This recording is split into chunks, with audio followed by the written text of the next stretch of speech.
Okay, tonight and tomorrow we'll learn about this Sunday is Rosh Chodesh, so Shabbos is Mocher Chodesh, the Haftarah of Shabbos Bereishis. This year's Mocher Chodesh. Anyway, let's learn a little bit about Rosh Chodesh, why it's important, in fact, in these days. The Medrash says that the Goyim are likened to the sun, and the Jews are likened to the Levana. The Goyim meinim l'shemesh, and the Jews meinim l'levana. Why did the Jews meinim l'levana? Because just like the moon has its ups and downs, the same thing the Jews have its ups and downs. And we know that according to, on the 14th and 15th day of the month, it's a full moon. It's called in the Medrash and Zayar, Kaima Siyara B'Shlemusa, the moon is a full moon. On the 14th, because a lunar month is 29 and a half days. Generally speaking, there's no lunar year. Lunar goes by months. Solar goes by the year. But lunar actually is Chodoshim. It's not Rishon Lachem Chodesh Hashanah. So there is a concept a little bit, but primarily, unlike the sun, which is primarily the solar year, the amount it takes the sun to go around the earth. So Yav and Levan is every 30 days. So it's primarily the level of the lunar calendar, monthly calendar. So it says in the Medrash that Avraham Avinu was the first Jew. If you count the generations, Avraham, Yitzchak, Yaakov, and Levi, Kos, Amon, and Moshe Rabbeinu was the seventh. Then if you keep going from Moshe Rabbeinu, so the 14th generation from Avraham Avinu was David HaMelech. The 15th generation from Avraham Avinu was Shlomo HaMelech. The best time of the Jewish people when he built the first Bais Din, that the pasuk says, Ishtach es Gafne, Ishtach es Teinos, every person had their own, they were all wealthy and they were all good, and we're learning Chassidus in the morning, they were very lofty in the Shamas.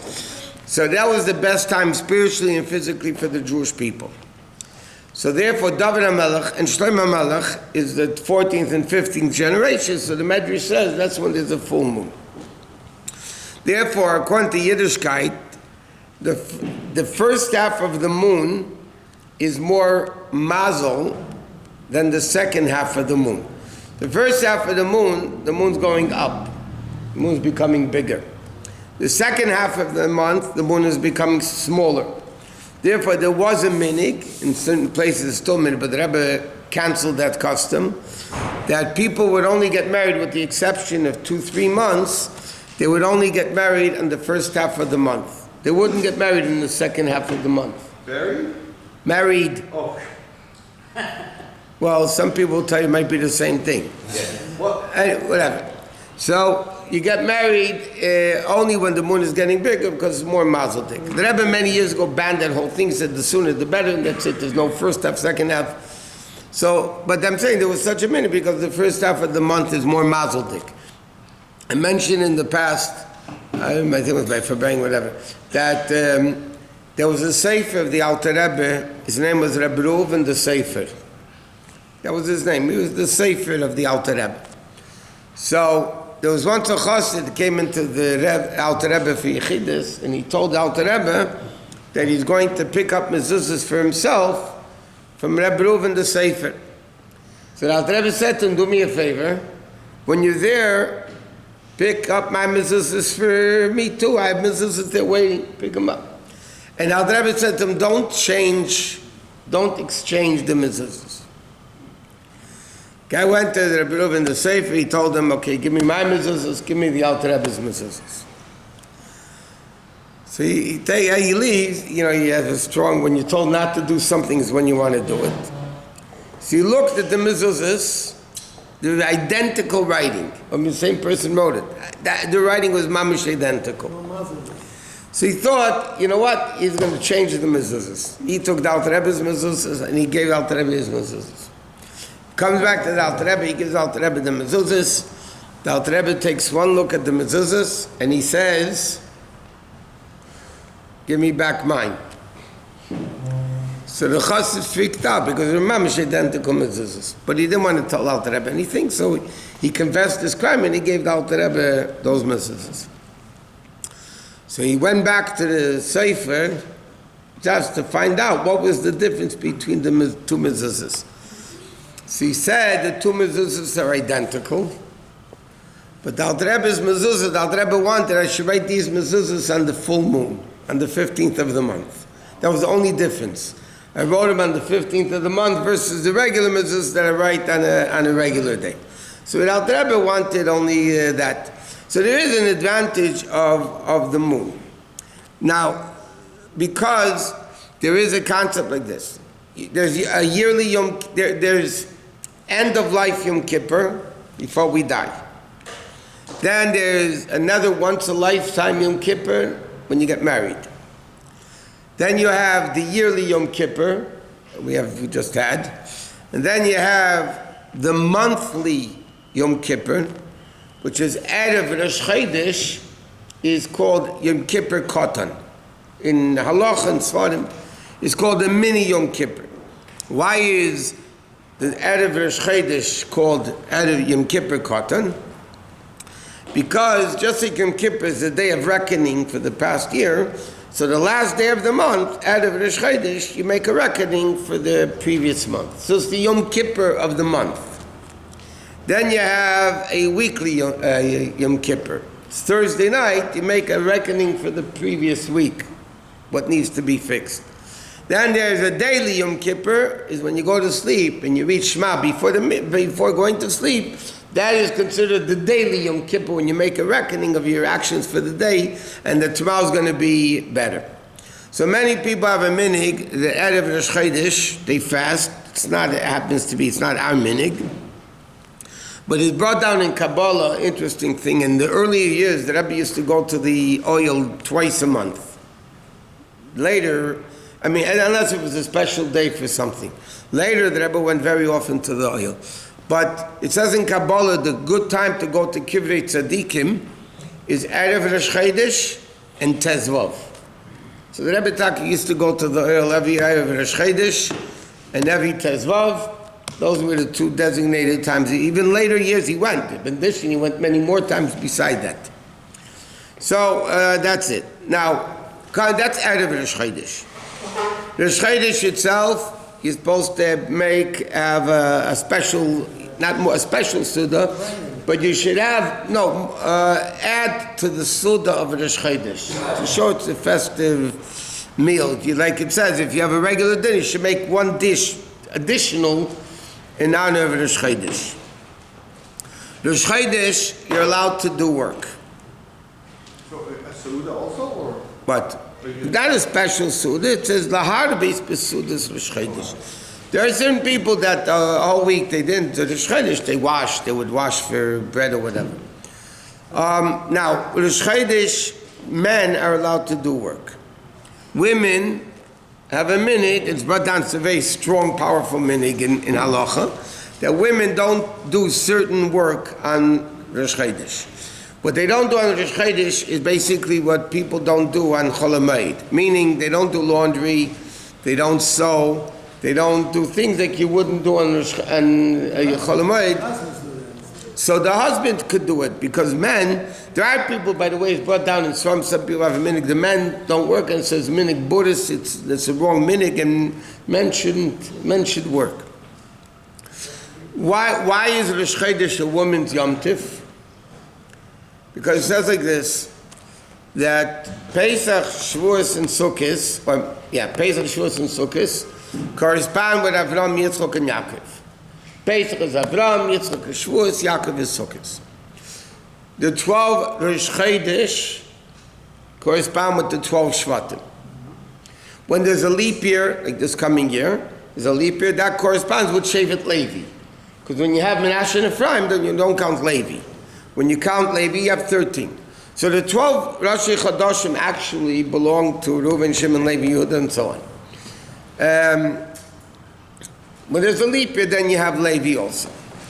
When the Jews sinned in the Egel, every Jew except Levi, when the Jews sinned in the Egel, that Rosh Chodesh was taken away from them, and it was given to the women who didn't sin in the Egel.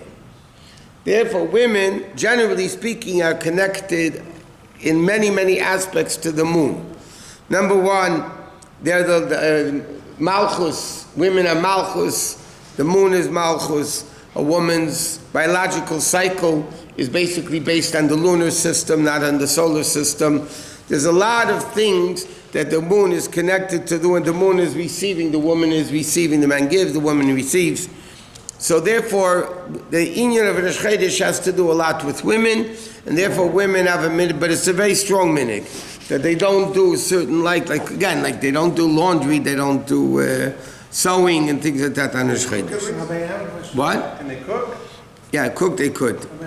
Don't we also say ein mazel Yisrael? Where do we mention mazel now? No, we were talking about the whole time, right before Rosh Chodesh, you were talking about different times are appropriate for. Okay, so I'm going to be a Jew. I'm going to answer you with a question. Why do you say to somebody mazel tov? But you just said a mazel Yisrael. We don't have mazel. So why are you telling somebody mazel tov? We're above mazel, we were saying. We were learning before. So why do you tell a Jew mazel tov? That's what I'm asking. Because you usually say. So first of all, in Chassidus it interprets, when the Gemara says ein mazel Yisrael, Chassidus says don't read it ein, read it ayin. The level of ayin is the mazel of the Yidden. What does that mean? We say esa ein elahorim, I lift up my eyes to the heaven. Me'ayin yavayazi, the simple meaning of the pasuk in Tehillim, from where will my salvation come? But Chassidus explains it, it's not a question.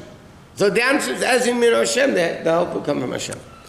So Chassidus explains it's not a question and answer. So, me'ayin yavayazi. The Jews' mazel comes from ayin. So you don't read ein mazel Yisrael, that there's no mazel. What does it mean? Ayin mazel Yisrael. Chachma ma'ayin timatzeh. So ayin is a level higher than worlds. So which means is that a Jew is not bound by mazel. The Jew is above mazel. Therefore a Jew could change mazel. That doesn't mean there's no mazel by a Jew. There is, like the story of Rabbi Akiva's daughter was supposed to die in a wedding, all those famous stories. So there is a concept of mazel, and therefore we say mazel tov. But what it means, ein mazel Yisrael, means a Jew is not bound by mazel. Even if it's, so to speak, a negative mazel, they could change it to good. So when you say that certain times are more mazeldik, it means in the physical world, it's more an opportune time to have, it's a more appropriate time that it's more mazeldik. And just like Tuesday is a more mazeldik day than Monday. Because Tuesday, it says twice kitev. Monday, it doesn't say kitev. But that's all, but the Jew is not bound by that. That's what it means. Ein mazel Yisrael means we're not bound by mazel. But a Jew does have mazel, therefore you say mazel tov. Okay, next. Hallel, that we say on Rosh Chodesh, we say half hallel. Why do we say half hallel on Rosh Chodesh, and on Yom Tov we say complete hallel? Because one of the 7 mitzvahs, Vaad Rabbonim, is hallel. Hallel is one of the 7 rabbinic mitzvahs. Therefore, we make a bracha, shekachanu b'mitzvah v'tzivanu. It's not mentioned anywhere in the Torah. It's one of the 7 rabbinic mitzvahs. Now, that is when it's Yom Tiv. Hallel on Rosh Chodesh is only a custom. It's a minig. To show that it's a minig, not a din, so therefore we say half hallel to show that it's not the real obligation of hallel, it's a custom. Because of that, many poskim, like the Rambam and other people, hold that when you say half hallel, because it's only a minig, so then you don't make a bracha on hallel. Because you don't make a bracha on a minig. Other poskim hold, no, even though it's a minig, we could still make a bracha on the minig. Okay? Now, Therefore, in the Siddur, before Hallel, if you look in the instructions, it says on Rosh Chodesh, when you're davening with a minyan, so the Chazan says the bracha before and after, and everybody answers Amen. Okay, and then they're yaitze with the Chazan's bracha. That's what it says in the Siddur. What happens if somebody is davening Hallel by themselves? So then the Rebbe writes in Hayom Yom that Yachid Mispal by himself says the brachas and Hallel before now. But in the Siddur it says if you're davening Hallel with a minyan, so then the Chazan says the bracha. He has in mind everybody, and that's it. It was one time the Rebbe said a sikh in the later years that the Rebbe said that Chassidim sich nicht kennt einhalten. The Chassidim couldn't restrain themselves, and they would say the bracha before the Chazan said the bracha. And the Rebbe didn't say that should be the minhag. The Rebbe said a fact. That's what Chassidim used to do. That he would make the bracha before the Chazan. So, what is the official Chabad minhag? The official Chabad minhag is like it says in the Siddur. The Chazan makes a bracha, and you yaitze from the bracha. The unofficial Chabad custom by many people, not by everybody. The unofficial, based on that sikh of the Rebbe, the fact that the Rebbe said it, so they take it. But many great people say, no, it's not necessarily true. The Rebbe said it, what Chassidim used to do. That doesn't mean you should do it.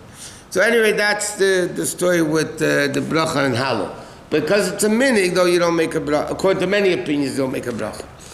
But our din, if you say Hallel by yourself, you make a bracha. The Rambam holds if you say Hallel by yourself, you don't make a bracha. Machachinus and Amazim Merbe Kim Shivlag Al Teira.